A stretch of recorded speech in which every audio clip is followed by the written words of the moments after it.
নরসিংদীর পলাশ উপজেলা ও গাজীপুরের কালীগঞ্জের পাশ দিয়ে বয়ে চলা শীতলক্ষ্যা নদীর পানি এখন এতটাই বিষাক্ত হয়ে উঠেছে যে প্রতিনিয়ত নদীতে থাকা বিভিন্ন প্রজাতির দেশীয় মাছগুলো মরে ভেসে উঠছে। নদীর দুই পারে গড়ে ওঠা শিল্প কারখানার অব্যাহত দূষণের কারণে এমন পরিস্থিতির সৃষ্টি হয়েছে। গত 2 দিনে শীতলক্ষ্যা নদীর জামালপুর খেয়াঘাট থেকে চরসুন্দর খেয়াঘাট পর্যন্ত প্রায় 15 কিলোমিটার জুড়ে নদীতে থাকা টনের টন মাছ মরে ভেসে উঠছে। এর মধ্যে নদীর পানির বিষক্রিয়ায় সবচেয়ে বেশি ক্ষতিগ্রস্ত হয়েছেন পলাশবাজার এলাকার সোরহাব হোসেন নামে ভাসমান খাঁচার এক মাছ চাষি। মাত্র এক রাতের ব্যবধানে তার প্রায় কোটি টাকার মাছ মরে ভেসে ওঠে। জুট মিলের কালারিং সব আইসা নদীর পারে করে এবং তারা এই বর্জ্যগুলি নদীতে ছাড়ে এবং অ্যাসিডগুলি ছাড়ার পরে আমাদের যে ক্ষতি হয়, আমাদের মাছের ক্ষতি হয়। আমরা যারা চাষ করি তারা নিঃস্ব হয়ে যাচ্ছি এবং নদীতে যারা জেলেরা আছে তারা কর্ম হারাচ্ছে।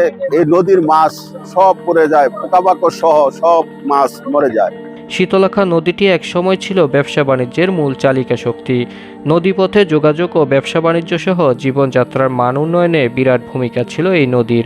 নদীর পাড়ের কৃষি জমিগুলো ছিল ফসলে ভরা। নদীতে ছিল নানা প্রজাতির মাছ, চিতল, রুই, কাতল, মৃগেল, পাবদা, পাঙ্গাস সহ বিভিন্ন প্রজাতির সুস্বাদু মাছ। দীর্ঘদিন ধরে নদীর পাড়ে অবস্থিত শিল্প কারখানার বিষাক্ত বজ্রে শীতলক্ষ্যা নদীর পানি দূষিত হয়ে কালচে হয়ে গেছে।